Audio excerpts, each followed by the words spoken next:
മാ പ പ ദ പ മ ഗ മ.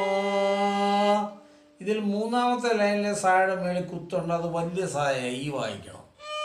അതായത് സാ സാ സാ നി ത പ മ ഇങ്ങനെ വായിക്കണം.